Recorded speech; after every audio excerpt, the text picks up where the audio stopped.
When Marcus Hale first heard the offer, he assumed it was a joke. He stood in the quiet corner of a hospital waiting room, holding a paper cup of vending machine coffee that had long gone cold. His 5-year-old daughter, Lily, was asleep across 3 plastic chairs, her small hand still wrapped around the strap of her pink backpack. The woman standing in front of him did not look like someone who made jokes. She wore a charcoal suit that probably cost more than Marcus's car. Her hair was pulled into a low knot, her expression steady, unreadable. "My name is Evelyn Grant," she said. "I run Grant Biotech. I need a husband. For 1 year." Marcus blinked. "You need a what?" "A husband. On paper. In public. Someone decent. Someone stable." Her eyes flicked briefly to Lily. "Someone who understands responsibility." He almost laughed. "I fix elevators for a living. That means you show up when things break." He stared at her, trying to process it. "Why me?" "Because you returned my wallet." That was it. 2 days earlier, Marcus had found a leather wallet on the subway platform. He had tracked down the business card inside and dropped it off at her office without expecting anything in return. Now she was offering him a contract. "My grandfather founded the company," she continued. "He passed away last month. His will requires that I be married for at least 1 year to retain controlling shares. If I fail, the board takes over." Marcus rubbed his forehead. "So you want me to, what? Wear a ring and smile at shareholders?" "Yes." "And live with you?" "Yes." He swallowed. "We're sleeping together?" For the first time, something like amusement flickered in her eyes. "Only if you want to. This is a business arrangement, Mr. Hale. Separate bedrooms. Clear boundaries.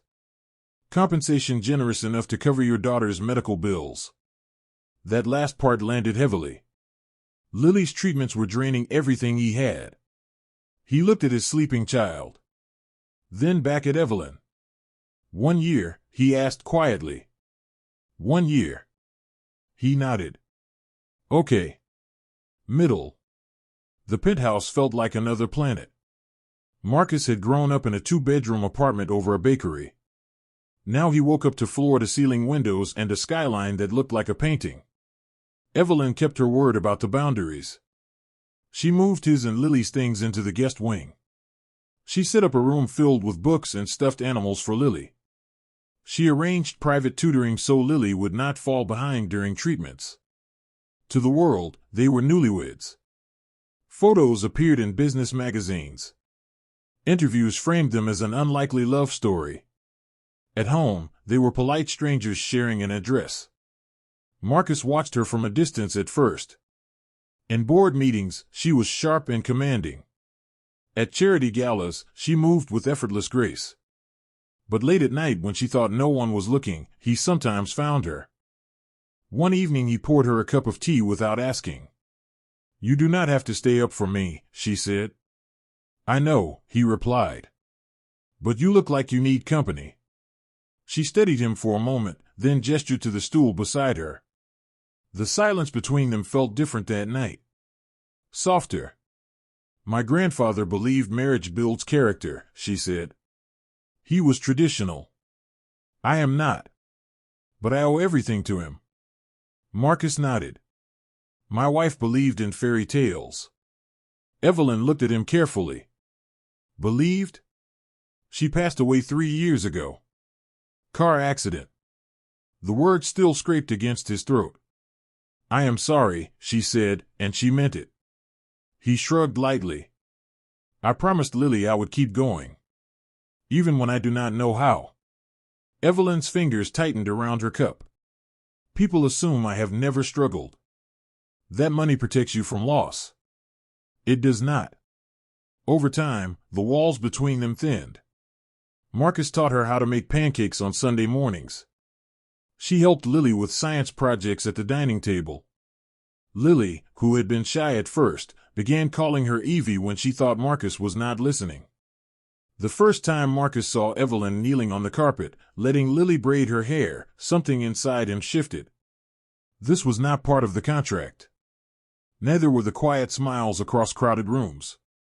The subtle way her hand would find his at public events, lingering a second longer than necessary. One night, months into the arrangement, a thunderstorm rolled over the city. Lily crept into their shared living room, frightened by the noise. Evelyn scooped her up without hesitation and carried her back to bed. Marcus followed, watching as she hummed a soft melody until Lily drifted back to sleep. When they stepped into the hallway, the electricity flickered. Without thinking, Evelyn reached for him. This time, he did not question it. They stood close, closer than they ever had. "You were right," she whispered. "About boundaries." "About what?" "They do not stay where you draw them." He brushed a strand of hair from her face. "Are you asking to renegotiate the contract?" A faint smile curved her lips. "I am asking what you want." He had spent years burying his wants under responsibility and grief. Now he answered honestly. "You." The kiss was gentle. Careful. Not a spark of obligation, but something chosen. And when they finally crossed the threshold from separate rooms to shared space, it was not out of necessity or pressure. It was because both of them were ready to stop pretending. End. The year passed faster than either expected. Lily's health improved. The treatments began to work. The board, satisfied by Evelyn's public image, grew quiet. On the anniversary of their contract, they sat across from each other at the same kitchen counter where it had all begun. "The year is over," Marcus said. "Yes," Evelyn replied. The papers to dissolve the agreement sat untouched on the table. "You are free," she said softly. "You can walk away. No penalties. No conditions." Marcus looked around the penthouse, at the life they had built in the spaces between obligation. "I never felt trapped," he said. "I felt found." Her composure faltered then. "Just a little." "This was supposed to be simple," she murmured. "It was," he said. "You needed a husband. I needed hope."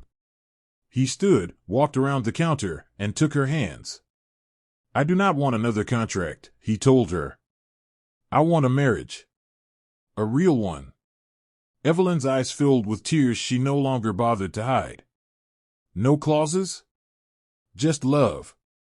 Lily burst into the kitchen at that moment, waving a crayon drawing of the three of them beneath a bright yellow sun. "Family picture," she announced proudly. Evelyn laughed, the sound lighter than he had ever heard it. Marcus looked at the drawing. 3 figures holding hands. No separate bedrooms. No pretending. He realized then that kindness had started it. But choice had carried it forward. Sometimes the simplest acts open doors you never meant to walk through. And sometimes, the person you agree to pretend with becomes the one you cannot imagine living without.